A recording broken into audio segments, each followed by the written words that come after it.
So hello students, welcome to my classes again. Welcome to your own channel Gurukul classes.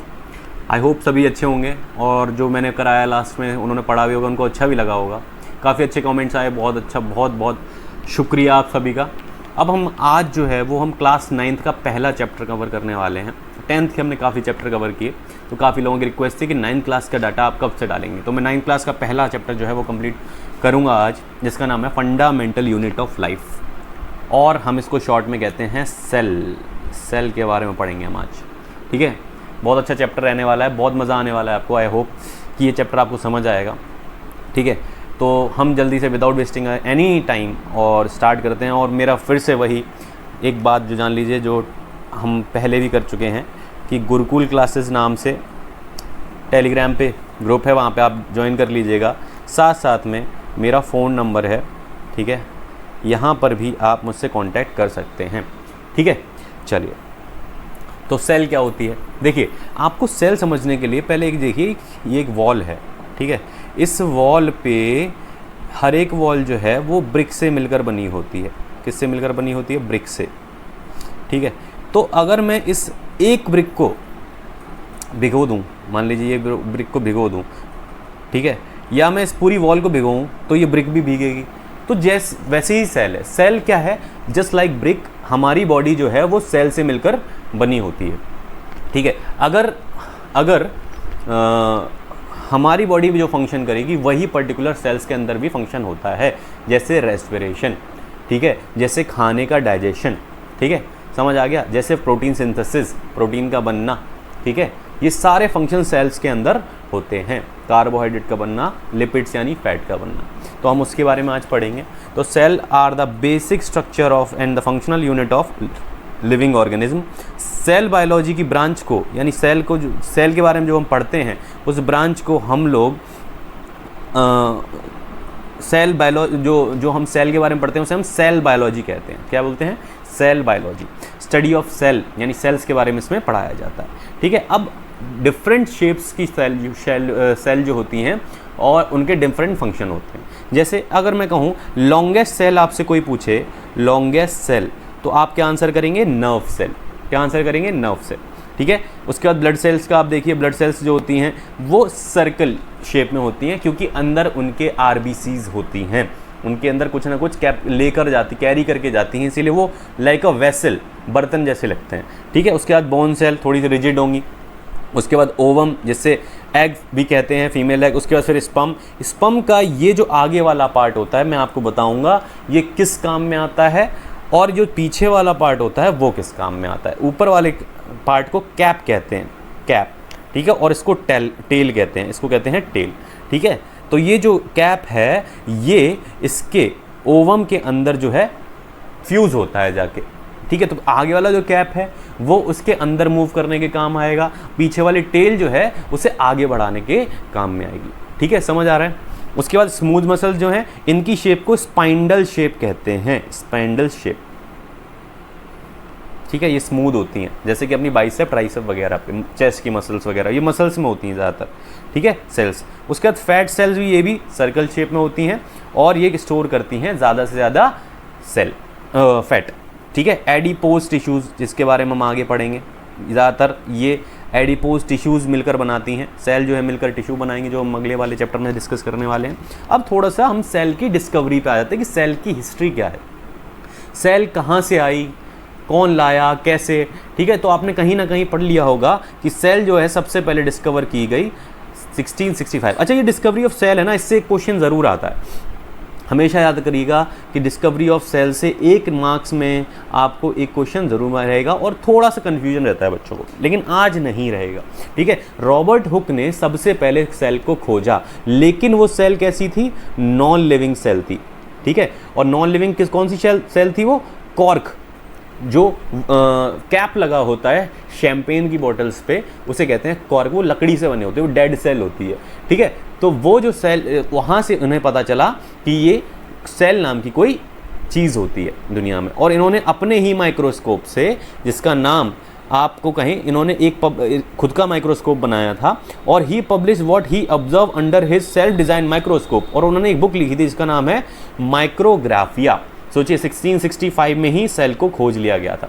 अब दूसरा doubt कि फिर लियोनहॉक ने क्या किया था। लियोनहॉक ने 1674 में लगभग 9 साल बाद पॉन्ड वाटर में एक लिविंग सेल को खोजा था, लिविंग सेल को, ठीक है। उसके बाद आते हैं हमारे रॉबर्ट ब्राउन, ठीक है। आप सभी को पता है कि एक सेल के अंदर यहाँ पर न्यूक्लियस होता है, और अब पता है, पहले नहीं पता था, ठीक है। और साथ में यहाँ पे लिक्विड भरा होता है, इस लिक्विड को हम साइटोप्लाज्म कहते हैं, साइटोप्लाज्म।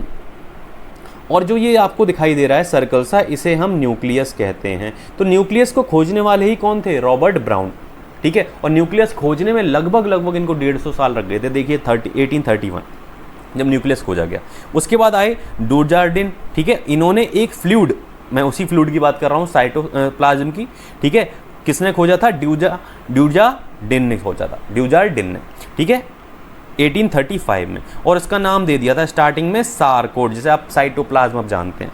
फिर आए पुरकिंजी इंपॉर्टेंट है, ठीक है। पुरकिंजी ने ये जो आपको दिखाई दे रहा है साइटोप्लाज्म और न्यूक्लियस, इन दोनों से मिलकर जो चीज़ बनी उसका नाम लिख दिया उन्होंने प्रोटोप्लाज्म। उसका नाम क्या लिख दिया, प्रोटोप्लाज्म। तो पुरकिंजी ने क्या नाम रखा, प्रोटोप्लाज्म, जो कि न्यूक्लियस और साइटोप्लाज्म से मिलकर बना, उसे बना दिया प्रोटोप्लाज्म, ठीक है। और फिर इसी में थोड़ा सा एडिशन दिया हक्सले ने बोल दिया कि जो प्रोटोप्लाज्म है वही फिजिकल बेसिस ऑफ लाइफ, मतलब जो फिजिकल काम हम लोग डे टू डे में करते हैं वैसे ही काम जो हमारी सेल है उसके अंदर होता है, प्रोटोप्लाज्म के अंदर, ठीक है। फिर आए हमारे दो लोग जिन्होंने सेल थ्योरी दी, ठीक है। एक का नाम था श्लेडेन और एक का नाम था श्वान, ठीक है। इन्होंने क्या करा, इन्होंने एक थ्योरी दी, और बहुत कॉमन थ्योरी अब लगेगी आपको, लेकिन उस टाइम पे नहीं लगती थी। क्या उन्होंने थ्योरी दी कि जितनी भी सेल्स हैं, ठीक है, जितनी भी बॉडीज़ हैं वो सेल से मिलकर बनी है, और सेल्स जो है बेसिक यूनिट ऑफ लाइफ है, ठीक है। जो ऑर्गेनिज्म पूरा टाइम एक्टिविटी करते हैं वो सेल भी एक्टिविटी करती है। ये किसने बोला, ये दिया है स्लेडेन एंड स्वान ने, कब, 1838 में और 1839 में।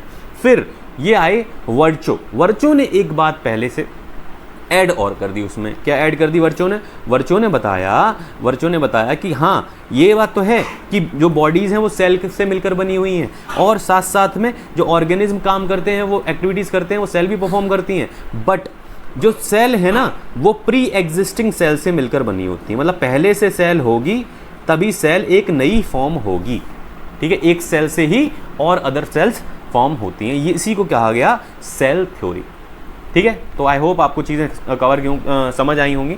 मैं फिर से एक बार आपको रिवाइज करा देता हूँ। रॉबर्ट हुक जो थे उन्होंने डेड सेल करी, लिविंग सेल करी लियोनहॉक ने। उसके बाद हमारे आए रॉबर्ट ब्राउन, उन्होंने न्यूक्लियस खोजा। उसके बाद आए डुजार्डिन, उन्होंने हमारा साइटोप्लाज्म या फिर जिसका नाम सारकोड रखा गया। उसके बाद आ गए पुरकिंजी ने क्या किया, पुरकिंजी ने प्रोटोप्लाज्म नाम रखा, किसका, साइटोप्लाज्म और न्यूक्लियस से मिलने वाले सब्सटेंस का, ठीक है।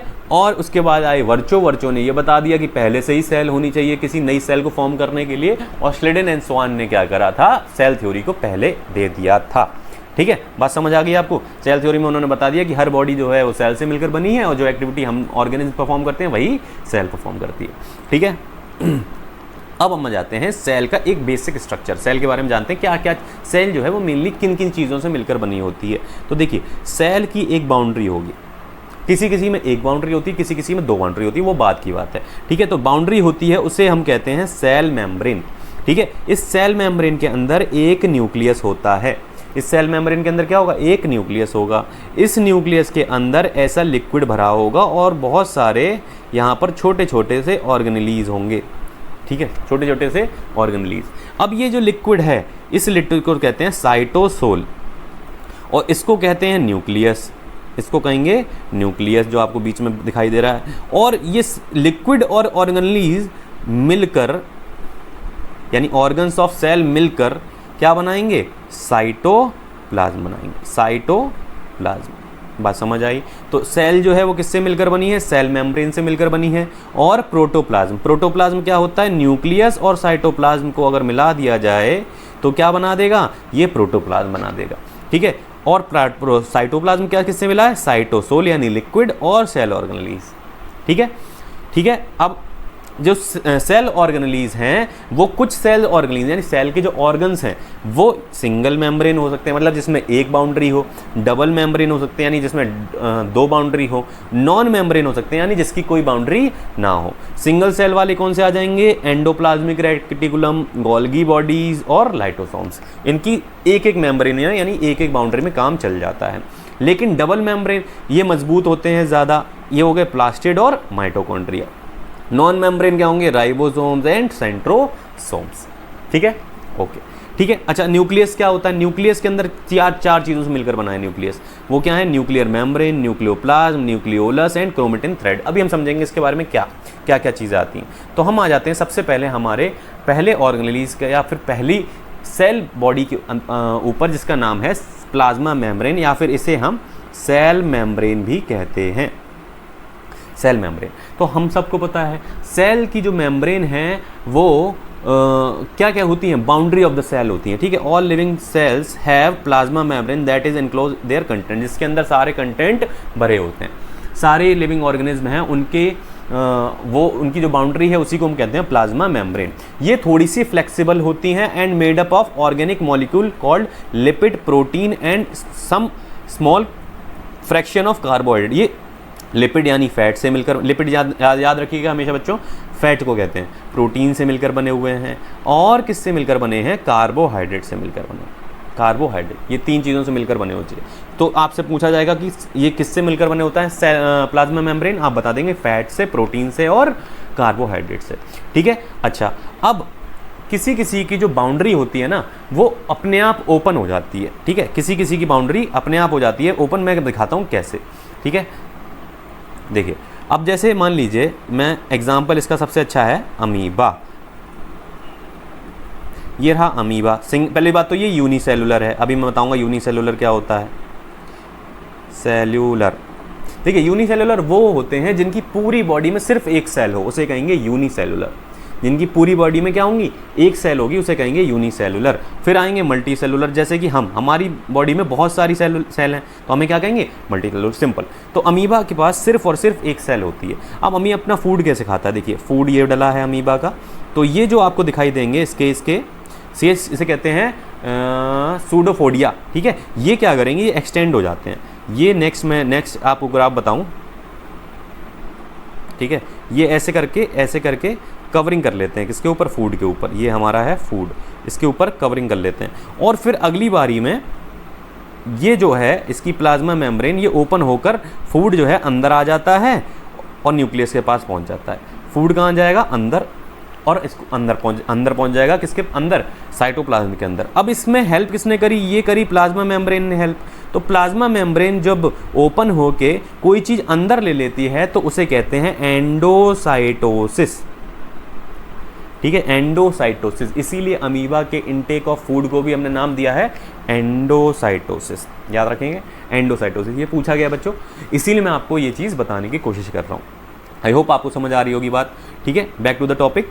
तो हमने अभी आप जाना कि प्लाज्मा मेम्ब्रेन जब भी खुलेगी तो उस और कोई चीज़ अंदर लेगी तो उसे कहेंगे एंडोसाइटोसिस। एग्जाम्पल है अमीबा। ठीक है, और आपको बता दूं कि जो सेल मेम्ब्रेन होती है, प्लाज्मा मेम्ब्रेन होती है, इसी को हम सेमी परमिएबल मेम्ब्रेन भी कहते हैं। परमिएबल मेम्ब्रेन भी कहते हैं। Semi permeable membrane. आप देखिए, जैसे आपके स्कूल के सिक्योरिटी गार्ड हो गए, कुछ लोगों को वो अंदर जाने देते हैं, कुछ लोगों को अंदर जाने नहीं देते हैं। देखो, स्टूडेंट्स वगैरह को अंदर जाने देते हैं, कि पेरेंट्स आते होंगे तो उनसे पहले इंक्वायरी होती है कि भाई आप किस लिए आए हैं, क्यों आए हैं। तो आप ऐसे कह सकते हैं कि सेल मेम्ब्रेन जो है वो security guard of the cell है।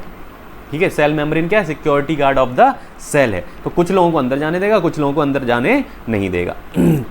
ठीक है, अच्छा, plasma membrane is permeable to specific, कुछ ही चीज़ों के लिए परमिएबल होता है, जैसे कि न्यूट्रिएंट्स को अंदर जाने देगा। ठीक है, और एसेंशियल चीज़ें इंपॉर्टेंट होंगी उसको अंदर जाने देगा। लेकिन वेस्ट मटेरियल को क्या करेगा? बाहर निकाल देगा। ठीक है, और जब वेस्ट मटेरियल को बाहर निकालेगा तो उसे तो कह रहे थे एंडोसाइटोसिस एंट्री वाले को, तो इसको क्या कहेंगे? एक्सोसाइटोसिस।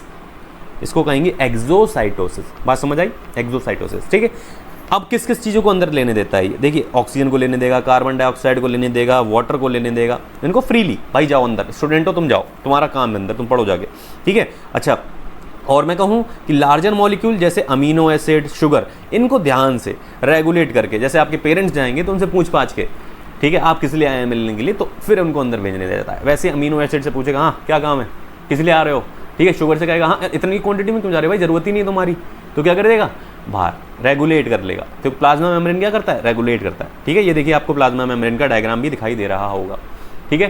प्लाज्मा मेम्ब्रेन का फंक्शन देखें, it protect the internal component of the cell, अंदर के जो कंपोनेंट होते हैं उनको बचा के रखता है, बाउंड्री है भाई, बाउंड्री बचाने का काम करेगी, ठीक है। It provide shape to the cell, cell को क्या प्रोवाइड करती है, शेप प्रोवाइड करती है। It allows material to enter and leave the cell through the tiny holes and the pores, ठीक है। ये छोटे छोटे से इसके ऊपर क्या होते हैं, पोर्स होते हैं, यानी कि छोटे छोटे से होल होते हैं, जिससे जो चीज़ें हैं वो अंदर और बाहर की तरफ मूव करती हैं, अंदर और बाहर की तरफ मूव करती हैं। अब इसमें जो अंदर और बाहर की तरफ मूव करती हैं सेल के अंदर चीज़ें, उसी को हम कहते हैं ऑस्मोसिस। उसको क्या कहेंगे हम, उसको हम कहेंगे ओस्मोसिस। क्या कहेंगे हम, आपको थोड़ा सा बताने की कोशिश करूँगा, उसको कहेंगे ओस्मोसिस, ठीक है। जब चीज़ें बाहर से अंदर से बाहर जाएंगी और बाहर से अंदर आएंगी, बाहर से अंदर आएंगी, तो उसे कहेंगे हम ओस्मोसिस, ठीक है। जो आपका RO लगा होता है घर में, वो रिवर्स ऑस्मोसिस करता है, ठीक है, इसीलिए उसका नाम रिवर्स ऑस्मोसिस यानी RO है, ठीक है। अच्छा, ऑस्मोसिस क्या होता है, और फिर एक क्वेश्चन आता है डिफ्यूजन क्या होता है, ऑस्मोसिस एंड डिफ्यूजन। देखिए, जब ऑस्मोसिस होगा तो वो ज़्यादातर क्या, हमेशा वाटर के केस में होगा, वाटर का अंदर और बाहर जाना, वाटर यानी लिक्विड का फ्लो ऑफ लिक्विड, इसे कहेंगे ऑस्मोसिस। और मैं अगर वहीं कहूँ डिफ्यूजन, तो डिफ्यूजन देखिए लिक्विड के लिए भी हो सकता है ना, अंदर बाहर, गैस के लिए भी हो सकता है अंदर बाहर, और साथ साथ में सॉलिड चीज़ों के लिए भी हो सकता है, ठीक है। समझ आ रही है बात? तो यहाँ पर हमारे सेल में क्या होता है, ऑस्मोसिस, ठीक है। अब ऑस्मोसिस के 3 केसेस हैं, एक आइसोटोनिक, एक हाइपरटोनिक, एक हाइपोटोनिक।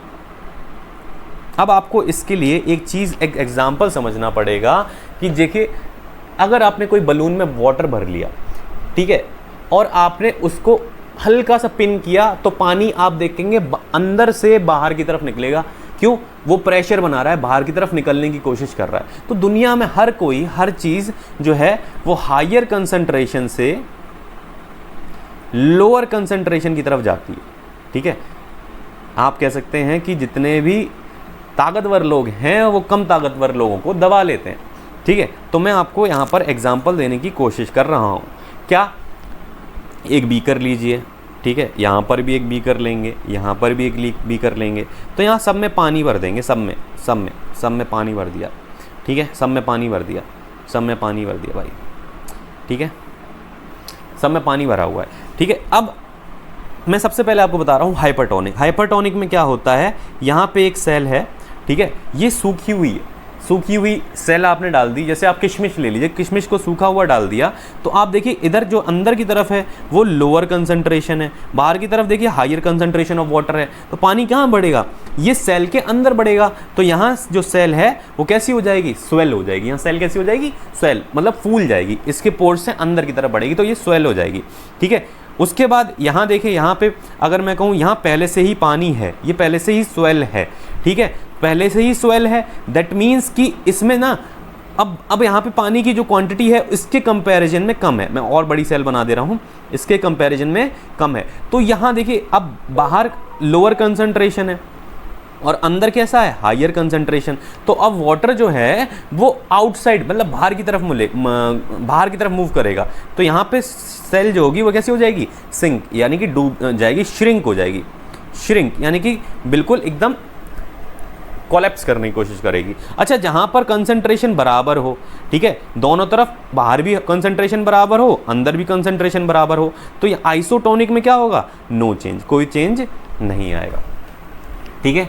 आई होप आपको ये बात समझ आ रही होगी, बहुत इजी है, ठीक है। हाइपरटोनिक, हाइपोटोनिक एंड आइसोटोनिक, ये काम कौन करता है इससे, इसका काम डील करता है इससे प्लाज्मा मेम्ब्रेन। इससे कौन काम करवाता है? Plasma membrane. अगर सेल के अंदर कंसंट्रेशन अच्छा है तो वो बाहर की तरफ मूव कर जाएगा, कंसंट्रेशन कम है तो वो अंदर की तरफ मूव कर जाएगा, और कंसंट्रेशन बराबर है तो कोई चेंज नहीं आने वाला। ठीक है, समझ आ रहा है आपको? ओके, तो आगे बढ़ते हैं। ठीक है, अब आ जाते हैं हम सेल वॉल की तरफ। Cell wall, what is cell wall? Cell wall क्या होती है? देखिए, सेल वॉल हमारे, पहली बात तो आप समझ लीजिए, प्लांट सेल में होती है सिर्फ, ठीक है, हमारे अंदर, हमारे साथ नहीं होती। तो जैसे एक प्लाज्मा मेम्ब्रेन थी, उसके ऊपर एक और कवरिंग होती है, उसी को हम कहते हैं सेल वॉल। अच्छा, सेल वॉल का काम क्या है? सेल वॉल का मेनली काम है कि उस प्लांट को या उस एल्गी को, फंजाई को मेनली बचाना, क्योंकि वो मूव नहीं कर पाते, उनके पास कोई डिफेंसिव मूव नहीं है। हम लोग तो हाथ, अगर कोई मारेगा तो हाथ कर देंगे आगे, है ना, हम उसके ऊपर चिल्ला देंगे, ठीक है, लेकिन प्लांट्स के ऊपर कुछ नहीं है। तो उसको मजबूती प्रोवाइड करने के लिए, कोई हवा से वो टूट ना जाए, उसको प्रोवाइड करने के लिए ये सेल वॉल होती हैं। ठीक है, और ज़्यादातर सेल वॉल जो है वो डेड सेल से मिलकर बनी होती है। किससे? डेड सेल से मिलकर बनी होती है, याद रखिएगा ये बात। ठीक है, और ये फ्रीली परमिएबल होंगी। कैसी होंगी? फ्रीली परमिएबल, मतलब इनको कोई लेना देना नहीं, कोई भी चीज़ जो है वो अंदर जाए और चाहे बाहर आए, इसे कोई लेना देना नहीं होता है। लेना देना किसको होगा? प्लाज्मा मेम्ब्रेन को, याद रखिएगा। ठीक है, अच्छा, और आपको इंपॉर्टेंट, अब इसमें इंपॉर्टेंट क्या है? देखिए, इसमें इंपॉर्टेंट है ये चीज़ कि जो बैक्टीरिया होते हैं और जो एल्गी होती है वो किससे, उसकी सेल वॉल किससे मिलकर बनी होती है? उसकी सेल वॉल बनी होती है पेप्टिडोग्लिकैन से। किससे? पेप्टिडोग्लिकैन, याद रखिएगा, ये पूछा हुआ क्वेश्चन है। और सबसे ज़्यादा पूछा हुआ है फंजाई की किससे बनी होती है? उसे कहते हैं चिटिन। क्या बोलते हैं? चिटिन। ये प्रीवियस ईयर क्वेश्चंस में पूछा गया। ठीक है, चिटिन बोलते हैं उसको। हाँ, ठीक है, सही चल रहा है। ठीक है, अब आ जाते हैं हम लोगों ने प्लाज्मा मेम्ब्रेन कंप्लीट कर ली। अब हम जानते हैं न्यूक्लियस के ऊपर। तो nucleus headquarter of the cell इसे कहा जाता है, इसे ब्रेन ऑफ द सेल भी कहा जाता है। ठीक है, यही रेगुलेट करता है सेल के अंदर जो भी एक्टिविटी हो रही होती है वो। न्यूक्लियस को याद करिए, किसने डिस्कवर किया था? रॉबर्ट ब्राउन ने, 150 साल बाद, है ना, 1831 में मैंने आपको बताया था। ठीक है, और ये क्या रेगुलेट करता है? मेटाबॉलिज्म रेट को रेगुलेट करता है। फॉर्मेशन क्या हो रही है, प्रोटीन कितना बन रहा है, फैट कितना बन रहा है, सबको रेगुलेट करने का काम कौन करता है? न्यूक्लियस करता है। ठीक है, न्यूक्लियस के अंदर मेन 4 कंपोनेंट होते हैं। न्यूक्लियर मेम्ब्रेन होती है, न्यूक्लियर सैप होता है, न्यूक्लियोलस होता है, क्रोमेटिन थ्रेड होता है। देखिए, अब मैं आपको यहीं पे थोड़ा सा एक्सप्लेन करने की कोशिश करूंगा। देखिए, न्यूक्लियर मेम्ब्रेन या न्यूक्लियर एनवलप भी किसे कहते हैं? ठीक है, न्यूक्लियर एनवलप मतलब बाहर की न्यूक्लियस की बाहर की कवरेज या कवर, बाउंड्री, जहां पर भी मेम्ब्रेन वर्ड आएगा आप समझ जाएंगे कि वो बाउंड्री के बारे में बात कर रहा है। ठीक है, उसके बाद आ जाते हैं न्यूक्लियर पोर्स। ठीक है, जहां से जो वो मटेरियल जो भी है outside the nucleus and inside the nucleus move करता है। ठीक है, उसके बाद आ जाते हैं मेन 2 चीज़ें हैं, वो हैं न्यूक्लियोलस और क्रोमेटिन थ्रेड। न्यूक्लियोलस मेन जो है वो मेन पार्ट है ब्रेन। ठीक है, और क्रोमेटिन थ्रेड क्या है? इसके अंदर हमारे डीएनए होते हैं। ठीक है, डीएनए क्या है? Deoxy ribonucleic acid. ठीक है, डीऑक्सी एसिड, इसके अंदर क्या होता है भाई? इसके अंदर जेनेटिक मटेरियल होता है। जेनेटिक मटेरियल होता है, किस फॉर्म में होता है वो? थ्रेड की फॉर्म में होता है। थ्रेड की फॉर्म में उसमें क्या होता है भाई? थ्रेड में उसमें इंफॉर्मेशन होती है हमारे पेरेंट सेल की, कि वो सेल आई कहाँ से है, उसके अंदर वैसे ही बिहेव करेगी। तो आज से पूछा जाए, जेनेटिक मटेरियल जो होता है सेल के अंदर, वो, लेट मी फर्स्ट DND लगाऊं मैं इसमें। हाँ, तो इसमें मैं कहूँगा कि जेनेटिक मटेरियल जो है वो कौन सा होगा? इसमें क्रोमेटिन थ्रेड होगा। क्रोमेटिन थ्रेड, इसके अंदर क्या होता है? ये डीएनए से कंपोज होता है और इसके अंदर हमारे पेरेंट सेल की इंफॉर्मेशन होती है। पेरेंट सेल की इंफॉर्मेशन की, इसके नाक कैसा होगा, मुंह कैसा होगा, गाल कैसे होंगे, सब कुछ वैसे ही। ठीक है, उसके बाद फंक्शन आ जाइए हम लोग। It control all the metabolic activity. मैंने आपको बताया मेटाबॉलिक एक्टिविटी को कंट्रोल करता है, ग्रोथ को कंट्रोल करता है सेल की। ठीक है, सेल की ग्रोथ को, क्योंकि प्रोटीन को सिंथेसाइज करता है ये। ठीक है, एक आपके न्यूक्लियस में प्रोटीन होता है और आपके माइटोकॉन्ड्रिया। अच्छा, माइटोकॉन्ड्रिया में प्रोटीन भी होता है, माइटोकॉन्ड्रिया में खुद का डीएनए भी होता है। ठीक है, नाइट, इसीलिए अभी हम बताएंगे इसके आगे भी, ठीक है। It take part in the formation of ribosomes, ribosomes को बनाता कौन है, न्यूक्लियस बनाता है, ठीक है। सेल साइकिल को रेगुलेट करता है कि सेल जो है वो कितने टाइम तक रहेगी, कैसे रहेगी, क्या क्या परफॉर्म करेगी, सब, ठीक है। और मैं आपको बता चुका हूँ कि हेरिडिटी इन्फॉर्मेशन जो होती है, हेरिडिटी ट्रेट्स जो होते हैं वो नेक्स्ट जनरेशन में ट्रांसफर किसके थ्रू होते हैं, न्यूक्लियस के थ्रू ही होते हैं, ठीक है। उसके बाद आ जाइए साइटोप्लाज्म। साइटोप्लाज्म क्या होता है, साइटोप्लाज्म मैं आपको बहुत बार बता चुका हूँ, साइटोप्लाज्म दो चीज़ों से मिलकर बना है, साइटोसोल, और साइटोसोल के साथ में आप जानेंगे ऑर्गेनेलीज, ऑर्गेनेलीज मतलब सेल के ऑर्गेनल, ठीक है। तो साइटोप्लाज्म में क्या होता है, साइटोसोल्स होते हैं, सेल ऑर्गेनेली, सेल के ऑर्गन्स होते हैं। साइटोसोल क्या है, साइटोसोल बेटा एक लिक्विड है, साइटोसोल क्या है, लिक्विड जो कि बाउंड करके रखता है सारी सेल्स को, और मटेरियल का ये मान लीजिए रोड का काम करता है, जैसे वाटर में तैरना बहुत इजी है ना, तो वही सारी चीज़ें, प्रोटीन जो है एक जगह से दूसरी जगह कैसे मूव हो पाएगा, साइटोसोल इसे ईजी कर देता है, ठीक है। Inside the cell, cell organelles क्या होते हैं, सब सेलुलर स्ट्रक्चर, मतलब सेल के जो सब पार्ट होते हैं, जैसे हमारी बॉडी में स्टमक है, इंटेस्टाइन है, ये सारे ऑर्गन्स हैं ना, वैसे ही जो सेल ऑर्गेनेलीज है वो क्या है, वो सेल के ऑर्गन्स हैं, ठीक है। तो हम पहली सेल ऑर्गेनेलीज के बारे में पढ़ने वाले हैं जिसका नाम है एंडोप्लाज्मिक रेटिकुलम। ये दो तरीके के होते हैं, ये होते हैं एक SER और एक होते हैं RER। बेटा SER के इनको कहते हैं स्मूथ एंडोप्लाज्मिक रेटिकुलम, ठीक है। RER को कहेंगे रफ एंडोप्लाज्मिक रेटिकुलम, ठीक है। ये अकेले काम नहीं करते हैं, इनके साथ राइबोसोम्स भी मिला होता है इनके अंदर, ठीक है, वेसल्स भी होते हैं कुछ, और ये गोल्गी अपरेटस और राइबोसोम्स के साथ मिलकर काम करते हैं। बट वैसे तो सारे ही ऑर्गन्स मिलकर काम करते हैं, बट मेनली ER जो होते हैं ये साथ में किसके लगे होते हैं, गोल्गी अपरेटस के साथ में लगे होते हैं और राइबोसोम्स के साथ लगे होते हैं। ये दो शेप में होते हैं, स्मूथ वाले जो होते हैं वो ट्यूब्स की फॉर्म में होते हैं, मैं आपको दिखाई देता हूँ, देखिए स्मूथ वाले जो दिखाई दे रहे होंगे वो ट्यूब्स की फॉर्म में दिखाई दे रहे होंगे, और रफ वाले जो देखे होंगे वो सिस्टर्न की बनते हैं, किसके, सिस्टर्न, ये लिखा हुआ सिस्टर्न है, ठीक है, ऐसे सैक, ऐसे ये सिस्टर्न्स के बने होते हैं, और इनके ऊपर ऐसे डॉट होते हैं छोटे छोटे, ये दिखाई दे रहे होंगे डॉट, इन्हीं डॉट को कहते हैं हम राइबोसोम्स, इन्हीं डॉट्स को क्या कहते हैं, राइबोसोम्स कहते हैं, ठीक है। अभी मैं बताता हूँ राइबोसोम्स करते क्या है। तो रफ आप समझ गए, ट्यूब से मिलकर बने हैं, और सॉरी स्मूथ जो है वो ट्यूब से मिलकर बने हैं, और रफ जो हैं वो सिस्टर्ने से मिलकर बने होते हैं। अच्छा, रफ को रफ इसलिए कहते हैं क्योंकि इन सिस्टर्ने के ऊपर ये राइबोसोम्स की छोटी छोटी सी गोलियाँ होती हैं। ये गोलियाँ करती क्या हैं, ये प्रोटीन को बनाती हैं, ये राइबोसोम्स जो हैं ये प्रोटीन को सिंथेसाइज करते हैं, और स्मूथ वाले लिपिड्स को सिंथेसाइज करते हैं। किसको सिंथेसाइज करते हैं, लिपिड्स को, ठीक है। तो आपको समझ आ गया।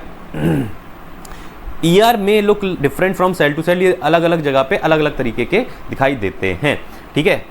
और इनको क्या बनाना इनका काम है, इनका बताने का काम है प्रोटीन और लिपिड्स। तो लिपिड्स कौन बनाते हैं, SER बनाते हैं, और प्रोटीन कौन बनाते हैं, RER बनाते हैं, ठीक है। अब हम आ जाते हैं गोल्गी कॉम्प्लेक्स। अच्छा, traffic police of the cell इनको कहा जाता है। Traffic police of the cell क्यों कहा जाता है, क्योंकि बेटा फैक्ट्री में मान लीजिए आपने प्रोटीन और आपने वो तो बना लिया, प्रोटीन बना लिया, लिपिड बना लिया, अब इनको ट्रांसफ़र कौन करेगा, तो इनको पैक करने का काम, ठीक है, पैकेज, स्टोरेज और ट्रांसफ़र करने का काम कौन करेगा, वो करेगा हमारा गोल्गी कॉम्प्लेक्स या गोल्गी एपरेटस, जिसको भी हम दूसरा नाम है गोल्गी एपरेटस, ठीक है। तो गोल्गी को फाउंड कब किया गया, 1898 में किया गया। कैमिलो गोल्गी नाम था इनका, जिन्होंने फाउंड किया था उन्हीं के नाम पे दे दिया, सिंपल सा है, ठीक है। और ये क्या क्या कैरी करते हैं, ये प्रोटीन को कैरी करते हैं राइबोसोम्स की हेल्प से, और लिपिड्स की हेल्प से लिपिड्स को कैरी करते हैं स्मूथ एंडोप्लाज्मिक रेटिकुलम की हेल्प से, ठीक है। ये और क्या इसके अलावा क्या काम करते हैं, अब आपको मैं बताता हूँ। जो मैंने स्पर्म वाली बात आपको बताई थी, देखिए ये रहा है हेड, ठीक है, या कैप, और ये रही इसकी टेल। तो ये जो एक्रोसोम दिखाई दे रहा है, ये एक्रोसोम ही क्या है, ये हेड है। तो गोल्गी एपरेटस जो है वो हेड बनाता है स्पर्म सेल में, ठीक है। ये क्या करता है, पेनिट्रेट करने में हेल्प करता है ओवम के साथ। ये जो हेड है पेनिट्रेट करने का काम करता है ओवम के साथ, इसी का नाम है एक्रोसोम, ठीक है, इसी का नाम है एक्रोसोम। साथ साथ में गोल्गी एपरेटस और क्या बनाते हैं, लाइसोसोम और सेक्रेटरी वेसल। सेक्रेटरी वेसल्स क्या करते हैं, खाने को आउट ऑफ द सेल लेकर जाते हैं, outside the cell, outside the cell, इसी को हम लोग कहते हैं एक्सोसाइटोसिस, एक्सोसाइटोसिस, ठीक है। और लाइसोसोम्स क्या करते हैं, ये अपने आप में ही डिफ्यूज कर लेते हैं चीज़ों को, ठीक है, वहीं ख़त्म कर दिया, सेल के अंदर ही डिफ्यूज कर लिया, ठीक है। सेल वॉल बनाने का काम कौन करता है, ये भी गोल्गी एपरेटस ही करते हैं, पॉलीसैकेराइड मटेरियल से। Polysaccharide material. सेल वॉल ज़्यादातर बनी होती है सेल्यूलोज की। किसकी बनी होती है बेटा? सेल्यूलोज की।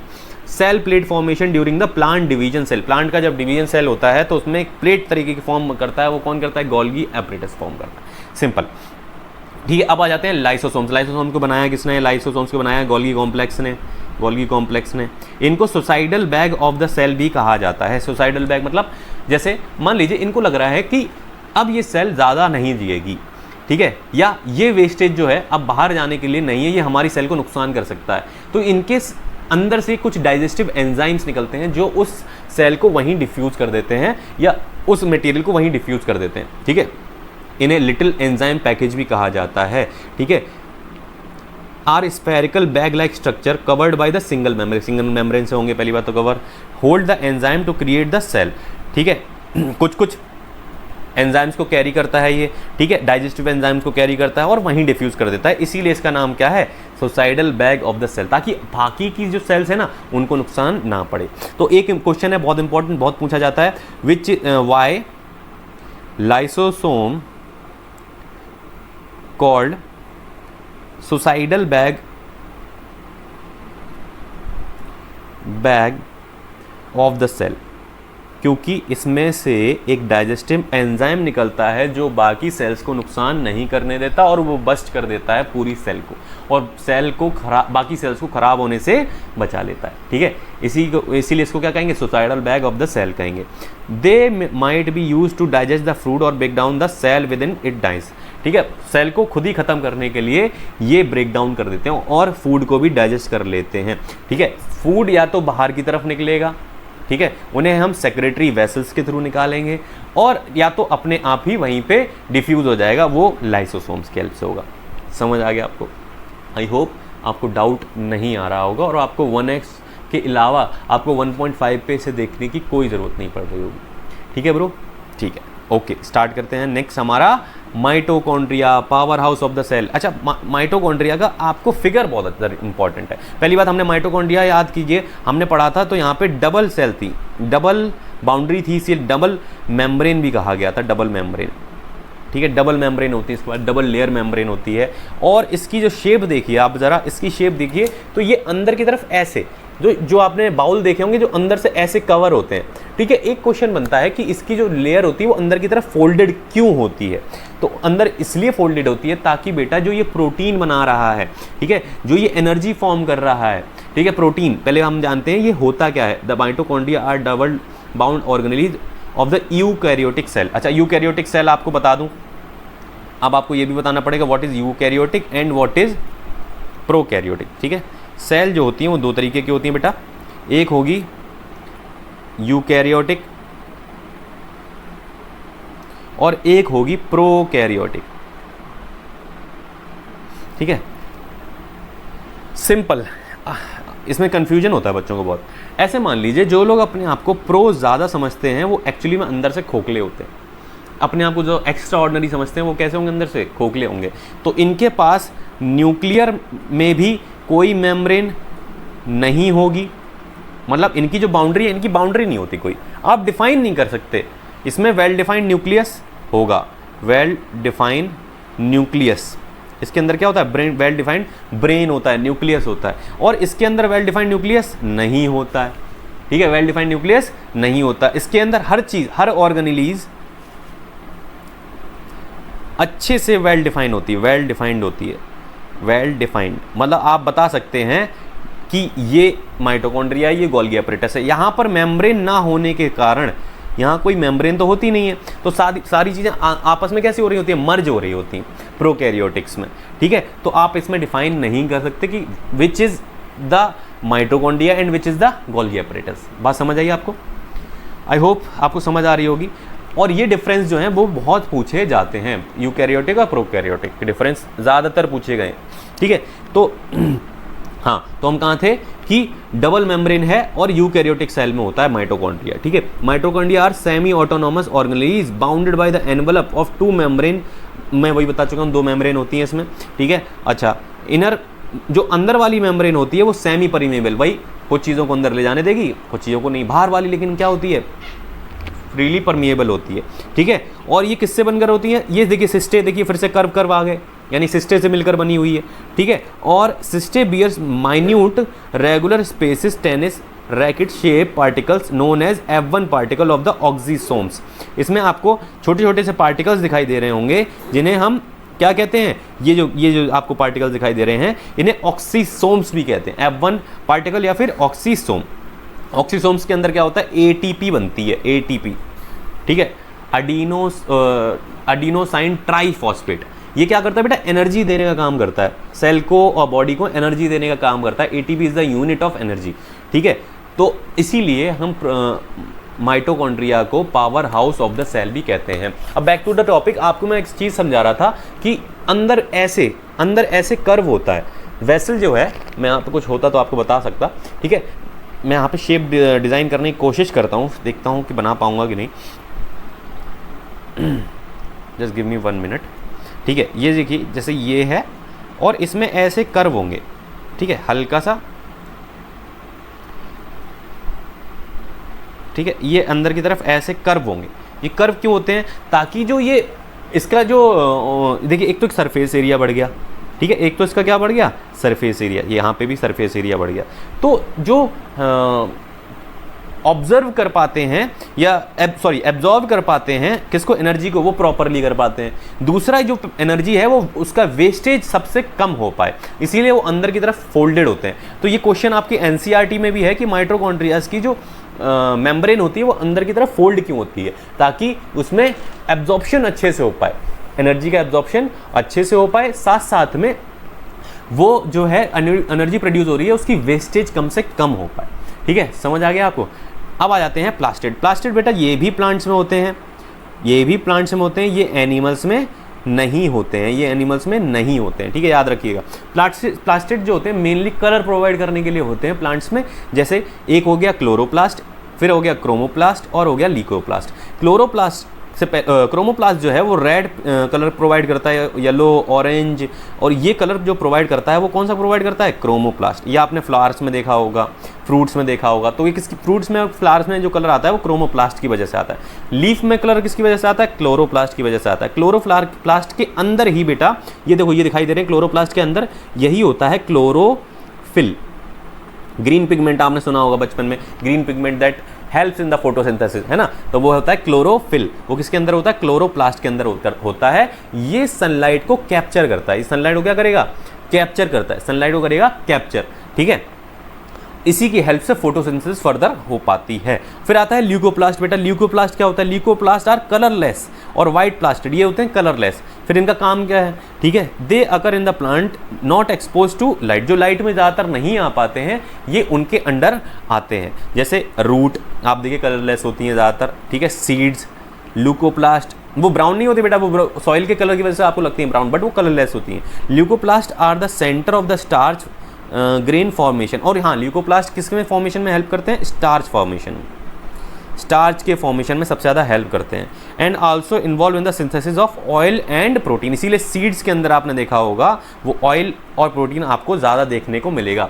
आपको एक बहुत अच्छी बात बताने जा रहा हूँ, आप वाटरमेलन के जो सीड्स को फेंक देते हैं, ठीक है, उनमें ही सबसे ज़्यादा न्यूट्रिएंट्स होते हैं। वाटरमेलन के सीड्स को फेंकना नहीं चाहिए, उनको चबा के खा लेना चाहिए, क्योंकि उसके अंदर होता है बहुत सारा प्रोटीन, ठीक है। उसके अंदर क्या होगा, बहुत सारा प्रोटीन। तो आप याद रखेंगे ल्यूकोप्लास्ट जो है इसीलिए प्रोटीन सिंथेसिस करता है, और वो सीड के अंदर और आपकी रूट्स के अंदर सीड्स और प्रोटीन और ऑयल बनाता है, और साथ साथ में स्टार्च, ठीक है। समझ आया। अब आ जाते हैं वैक्यूल्स। वैक्यूल्स भी बेटा प्लांट्स में होते हैं, ठीक है। अब आप कहेंगे सर सब प्लांट्स में ही होता है, एनिमल्स में नहीं होता। बेटा होता है। हमारे यहाँ जो चीज़ इंपॉर्टेंट हैं वो होती हैं, जो प्लांट्स के लिए इंपॉर्टेंट हैं वो उसमें होती हैं। जैसे वैक्यूल्स में होता है एनिमल्स में, लेकिन स्मॉल होता है। वैक्यूल जो है एनिमल्स में स्मॉल होता है, प्लांट्स में ज़्यादा बड़ा होता है, क्योंकि वो एक ही बार में अपने खाने को स्टोर करके रख लेते हैं। उनके लिए मम्मी नहीं है कि खाना बना के डेली दे देंगे, टाइम भूख लगी तो मिल गया, ठीक है। तो वैक्यूल्स क्या करते हैं, स्टोरेज सैक करते हैं within the cell of the plant cell. They can take up to significant portion of the cell volume. मतलब प्लांट सेल में ऑलमोस्ट, अगर ये प्लांट सेल है तो इतने बड़े वैक्यूल्स होते हैं। वैक्यूल्स बहुत बड़े होते हैं प्लांट सेल में। हमारे एनिमल सेल में इतने बड़े वैक्यूल्स नहीं होते हैं, ठीक है। और ये क्या प्रोवाइड करते हैं, रिजिडिटी और टर्गोर, मतलब हार्डनेस प्रोवाइड करते हैं प्लांट सेल में। राइबोसोम्स मैं आपको बता चुका हूँ, राइबोसोम्स जो है प्रोटीन बिल्डर कहा जाता है, ये protein synthesis of the cell कहा जाता है। ये प्रोटीन को क्या करता है, सिंथेसाइज करता है। और ये छोटे छोटे जो होते हैं ये साइटोप्लाज्म के अंदर फ्लोट करते हुए जाते हैं। गोल्गी एपरेटस जो है उन्हें इधर से उधर ले जाने की काम करता है। कौन, गोल्गी एपरेटस। ठीक है, उसके बाद आ जाएगी सेल डिवीजन। ये हमारा लगभग लास्ट टॉपिक है। ठीक है, तो सेल डिवीजन जो है वो क्या होता है, देखिए आप जानते हैं कि कभी भी कोई नई चीज़ बनती है तो उसमें सेल का डिवीजन बहुत इंपॉर्टेंट है। ठीक है, तो वो दो तरीके से होता है, एक होता है बेटा माइटोसिस और एक होता है मियोसिस। ठीक है, माइटोसिस और मियोसिस। अब आप कहेंगे माइटोसिस और मियोसिस क्या है बेटा, मैं सिंपल बताऊं तो माइटोसिस में एक सेल से दो सेल बनेंगी, उसे कहेंगे माइटोसिस। और मियोसिस में एक सेल से 4 सेल बनेंगी, 4 सेल। देखिए एक सेल थी, 4 सेल। अब इसमें आपको एक चीज़ इंपॉर्टेंट है वो पता होनी चाहिए। ठीक है, क्या कि देखिए ये जो आपकी जो मेन सेल है ना उसे पेरेंट सेल कहेंगे। उसे क्या कहेंगे, पेरेंट सेल कहेंगे बेटा, उसे कहेंगे पेरेंट सेल। और जो ये जो बन रही हैं नई नई उन्हें कहेंगे डॉटर सेल। उन्हें हमेशा क्या कहेंगे, डॉटर सेल। सन सेल नहीं कहेंगे, डॉटर सेल। ठीक है, तो यहाँ पर अगर मैं कहूँ एक पेरेंट सेल से जब 2 डॉटर सेल बनेंगी तो उसे कहेंगे माइटोसिस। एक पेरेंट सेल से जब 4 डॉटर सेल बनेंगी तो उसे कहेंगे मियोसिस। ठीक है, माइटोसिस और मियोसिस समझ आया होगा, आई होप। मैंने यहाँ पे आपको डिफरेंस भी दिया है और डिफरेंस इंपॉर्टेंट भी है। ठीक है, और देखिए फिर माइटोसिस कब होता है, मियोसिस कब होता है। देखिए बेटा, जब एक सेल अपने, मान लीजिए आपके एक क्रोमोसोम्स आपको पता होंगे, क्रोमेटिन मटेरियल में मैंने बताया कि एक सेल के अंदर क्या होते हैं, जेनेटिक मटेरियल होते हैं। वो किस फॉर्म में होते हैं, क्रोमोसोम्स की फॉर्म में होते हैं। अगर मान लीजिए यहाँ पे 26 क्रोमोसोम्स हैं तो इसकी डॉटर सेल लेंगी ना, उस पर भी 26 और 26 ही डॉटर सेल में भी जाएंगे क्रोमोसोम्स। तो इसको तो हम क्या कहने लगेंगे, माइटोसिस कहेंगे। इसको क्या कहेंगे, माइटोसिस। मैं आपको अलग पेज पे बता दे रहा हूँ, डोंट वरी, मैं आपको अलग पेज पे बता दे रहा हूँ, यहाँ पे कन्फ्यूजन नहीं रहेगा। देखिए माइटोसिस और मियोसिस। मेरा माइक चला गया है, वो सॉरी मेरा कैमरा चला गया है, डोंट वरी, आई होप आपको सुनाई दे रहा होगा। ठीक है, कोई बात नहीं। ठीक है, मैं ऐसे भी बता सकता हूँ। तो माइटोसिस में क्या होता है, एक पेरेंट सेल जब 2 डॉटर सेल में टूटेगा और यहाँ पर भी 26 क्रोमोसोम्स हैं और इधर भी 26 क्रोमोसोम्स हैं तो उसे कहेंगे हम माइटोसिस। ये कब होता है बेटा, जब आपकी सेल मान लीजिए डैमेज हो गई, सेल आपकी क्या हो गई, डैमेज। अब आपको रीबिल्ड करना है, रीबिल्ड, उसमें सेल अपने आप ने देखा होगा अपने आप ही जो सेल हैं दोबारा से क्रिएट हो जाती हैं। तो उसमें उस केस में क्या होता है, माइटोसिस हो रहा होता है। वहाँ पे क्रोमोसोम्स का नंबर है वो डाउन नहीं होता है। ठीक है, नंबर ऑफ क्रोमोसोम्स डाउन नहीं होते हैं वहाँ पे। तो आपके यहाँ पर डैमेज में हेल्प करेगा माइटोसिस। अब आ जाइए रिप्रोडक्शन में। यहाँ पे रिप्रोड्यूस मतलब नई सेल जो है वो बन रही है। अब आपकी एक पेरेंट सेल से 4 नई सेल बन रही हैं। तो यहाँ क्रोमोसोम्स जो होते हैं ना बेटा वो आधे हो जाते हैं। तो यहाँ 26 है तो यहाँ 13 रह जाएंगे, 13 रह जाएंगे, 13 रह जाएंगे, यहाँ 13 रह जाएंगे। ये किस में, रिप्रोडक्शन में, सेक्सुअल रिप्रोडक्शन में क्या होता है, सेक्सुअल रिप्रोडक्शन में मियोसिस होता है। क्या होता है, मियोसिस। सेक्सुअल रिप्रोडक्शन में मियोसिस होता है। मैं आपको अंतर बता देता हूँ। जैसे माइटोसिस है, it occurs somatic cell during the multiplicative phase, gametogenesis and germ cell. जब आपकी चोट लग जाती है उसके लिए। और यहाँ पे रिप्रोडक्टिव और जर्म सेल में बनेगा माइटोसिस। ठीक है, ये लाइफ टाइम बनते रहेंगे। माइटोसिस क्या होंगे, लाइफ टाइम, भाई चोट लगी और फिर दोबारा से रिपेयर हो गई तो किस में माइटोसिस होगा। और ये क्या होगा, सेक्सुअल रिप्रोडक्शन में। ये सिर्फ क्या होगा, मियोसिस किस में होगा, सिर्फ सेक्सुअल रिप्रोडक्शन में। ठीक है, यहाँ पर इट अगर हैप्लॉइड एंड डेप्लॉइड। अब हैप्लॉइड क्या होता है, हैप्लॉइड बेटा क्रोमोसोम्स का नंबर चेंज ना हो तो कहेंगे हैप्लॉइड। और जहाँ पर क्रोमोसोम्स का नंबर चेंज हो जाएगा उसे कहेंगे डायप्लॉइड। ठीक है, और माइटोसिस में क्या होगा, डिवाइड ओनली वंस, एक ही बार डिवाइड होगा और यहाँ पर 2 बार डिवाइड होगा। तभी यहाँ पर 2 बन रहे थे, यहाँ पे 4 बन रहे थे। यहाँ 2 डॉटर सेल बनती हैं, यहाँ 4 डॉटर सेल बनती हैं। डॉटर सेल जो है बिल्कुल सिमिलर होती हैं पेरेंट सेल से, और यहाँ पे थोड़ा सा अंतर होता है क्योंकि यहाँ पे क्रोमोसोम्स जो हो गए वो हाफ हो गए। ठीक है, मेरी आवाज़ होपफुली आपको आ रही होगी अच्छे से। हेलो, हाँ जी। अब उसके बाद आ जाइए हमारे एक क्वेश्चन बहुत इंपॉर्टेंट जो है वो है difference between plant cell and animal cell. देखिए प्लांट सेल जो होती हैं वो ज़्यादातर बड़ी होती हैं in comparative to the animal cell. Cell wall present होगा प्लांट सेल में, एनिमल सेल में एब्सेंट होगा। सेंट्रोसोम्स एब्सेंट होते हैं, सेंट्रोसोम प्रेजेंट होते हैं एनिमल सेल में। सेंट्रोसोम्स क्या होते हैं बेटा? क्रोमेटिन मटेरियल जिसमें होता है उसे कहते हैं सेंट्रोसोम्स।